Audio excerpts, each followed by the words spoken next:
చంద్రబాబు నాయుడు గారు మాట్లాడుతున్నారా? ఇంకా లేదు, లైవ్ అయిపోయిందా? ఇంకేం చెప్పలేదు. ఇప్పుడు లైవ్ ఇక్కడ మాట్లాడుతున్నట్టున్నారు, లైవ్ వస్తున్నట్లుంది స్పీచ్ లైవ్ వస్తుంది. దీని గురించి మాట్లాడుతున్నట్టు ఒక 2 నిమిషాలు తీసుకోండి. ఈడిగాకి ఇచ్చాం, లింగాయత్కి ఇచ్చాం, అందరికీ న్యాయం చేసిన పార్టీ తెలుగుదేశం పార్టీ. ధైర్యం ఉంటే వైసీపీని సవాలు విసురుతున్నా, రాయలసీమలో మీరు సామాజిక న్యాయం చేశారా అని సవాలు విసురుతున్నానని చెప్పి నేను మీకు తెలియజేస్తున్నా. బీసీలకు ఒకటి హామీ ఇస్తున్నాం, 5 ఏళ్లలో 1,50,000 కోట్లు పెడతాం. ఆదరణకు 5,000 కోట్లు ఇస్తాం. 50 సంవత్సరాలకే పింఛన్ ఇచ్చే బాధ్యత మాదని మీ అందరికీ హామీ ఇస్తున్నా. ఒక నిర్దిష్టమైన ప్రణాళిక తీసుకుని అన్ని విధాల బీసీని పైకి తీసుకొస్తాం. దేవాలయాల్లో పనిచేసే నాయి బ్రాహ్మణులకి కనీస వేతనం 25,000 ఇస్తాం. 200 యూనిట్ల వరకు వాళ్ళ షాపుల్లో ఉచితంగా కరెంట్ ఇస్తాం. అదే మరి వడ్డర్లకి క్వారీల కేటాయింపులో 15% రిజర్వ్ చేసే బాధ్యత మాది. పొలిటికల్ స్పైసీ లేదు, ఇంకా సబ్జెక్ట్ రాలేదనుకుంటా. సరే, ఓవరాల్గా అమిత్ షా గారి యొక్క ఉద్దేశం అది, వైఎస్ఆర్సీపీ పార్టీ ఉద్దేశం ఇది, తెలుగుదేశం పార్టీ కానీ జనసేన కానీ ఈరోజు కొద్దిగా తృప్తి పడతా ఉంటారు. ఏపీ ప్రజలందరూ అండి, పోలవరం ఒకటి, అమరావతి రాజధాని చాలా క్లియర్గా చెప్పారు. అది ప్రజలకి సంబంధించినటువంటి అంశం. సరే, ఇక అజిత్ గారు ఉన్నారండి. అజిత్ గారు, నేను మొత్తానికి అమిత్ షా గారు అలా మాట్లాడిన వెంటనే ఇప్పటి వరకు తెలుగుదేశం పార్టీకి 110 స్థానాలు వస్తాయని, 70 స్థానాలు వస్తాయి, వైసీపీకి అని బెట్టింగ్లు పెట్టేటువంటి వాళ్ళు, ఇదేమంటాం దాని బుకీలు, అలా ఉన్నటువంటి వాళ్ళంతా అమిత్ షా గారు అలా మాట్లాడిన వెంటనే బుకీలు మొత్తం 55-60కి ఇచ్చేసారట, 15 స్థానాలు తగ్గించారట. అదేంటో మరి, ఆయన మాట్లాడగానే డీజీపీ గారు చేంజ్ అవ్వగానే టక్కును పడిపోతాయా? అలా పడిపోయినాయి అట. అంటే 120-125కి టీడీపీకి పెంచారట.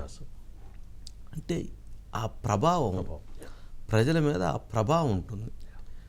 అంటే ఓకే, వాళ్ళు ఆయన తప్పులు చేశారా లేదా అనేదాన్ని తప్పులు చేశాడు అని బీజేపీ చెప్పటంతో దానికి ఒక క్లారిటీ వచ్చేసి పాయింట్ ఏర్పడింది. ఇది చూడాలి. అజిత్ గారు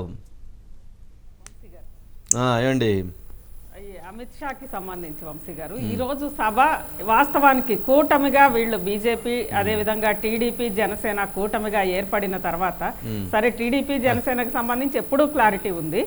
ఈ బీజేపీ టీడీపీ జనసేనకు సంబంధించి కూటమిగా ఏర్పడ్డాక ఫస్ట్ టైం ప్రజలకు క్లారిటీ వచ్చింది వంశీ గారు. అంటే మనం వాస్తవంగా చెప్పుకోవాలంటే ఫస్ట్ టైం క్లారిటీ వచ్చింది. ఎందుకంటే గతంలో చిలకలూరుపేట సభలో సరే ఆ రోజు మైకులు పని చేయకపోవడము, రకరకాల డిస్టర్బెన్సెస్ ఒక కారణం కావచ్చు.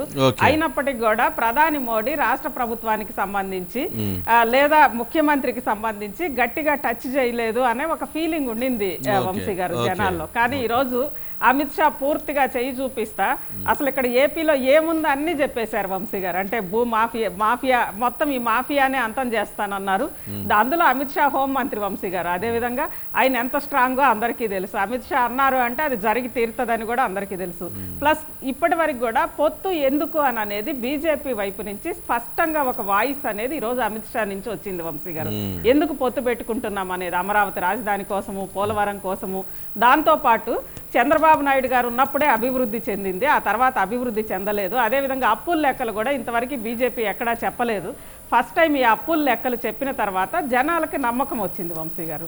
ఎస్, ఇది ఖచ్చితంగా రాష్ట్రం కోసమే, లేదా వీళ్ళందరూ కూడా కలిసి ఉన్నారు, వైఎస్ జగన్మోహన్ రెడ్డి ప్రభుత్వం మీద వీళ్ళు మొత్తం కూడా పోరాడతారు, వ్యతిరేకంగా వస్తారు అని అనేది ఒక నమ్మకం వచ్చింది. ఎందుకంటే అంతకుముందు కూటమిగా వచ్చిన ఎక్కడో కొంచెం అనుమానం ఉండేది వంశీ Yes, గారు. yes. దాంతో పాటు వైసీపీ నాయకులు కూడా వైసీపీ కూడా బీజేపీకి ఇష్టం లేదు, బీజేపీకి మద్దతు లేదు ఇక్కడ, ఢిల్లీలో మాకు సమాచారం ఉంది, ఇలాంటివన్నీ కూడా వాళ్ళు చెప్తుండేవాళ్ళు కదా వంశీ గారు. అది ఈ రోజు పటాపంచలు చేసినట్లుగా ఉంది. Okay. దాంతో పాటు మనకి ఇంతకు ముందు వైజాగ్ లో అమిత్ షా మీటింగ్ గుర్తుంది కదా వంశీ గారు, పక్కన అవునండి. జీవీఎల్ గారు ఆయన ప్రభుత్వాన్ని విమర్శిస్తుంటే అమిత్ షా, జీవీఎల్ గారు దాన్ని ఏదో కొంచెం అలా చెప్పబోయేసరికి అమిత్ షా సీరియస్ అయ్యారు. ఈ రోజు సత్యకుమార్ గారు అమిత్ షా గారు ఎలా చెప్పారో అంతకు మించి సత్యకుమార్ గారు ఉన్నట్లుగా చెప్పారు వంశీ గారు. అందులో సత్యకుమార్ గారికి కూడా హిందీ బాగా ఉన్నట్లుంది. అంటే ఒకటి రెండు ఉంటాయి కదండి, ఒకటి రెండు ఉంటాయి కదా. అంటే ఇక్కడ ఆ వర్గం అని, ఈ వర్గం అని, ఆ పార్టీ అని, ఈ పార్టీ అని అఫిలియేషన్స్ ఇచ్చారు కదా, ఏబిసిడి గ్రూప్స్ అలా. సరే, దానివల్ల ధర్మవరం సభ అనేది Okay. పూర్తిగా క్లారిటీ వచ్చేసింది వంశీ గారు. రైట్ అజిత్ గారు. మొత్తానికి నైట్ నెక్స్ట్ ఎస్పీటీలో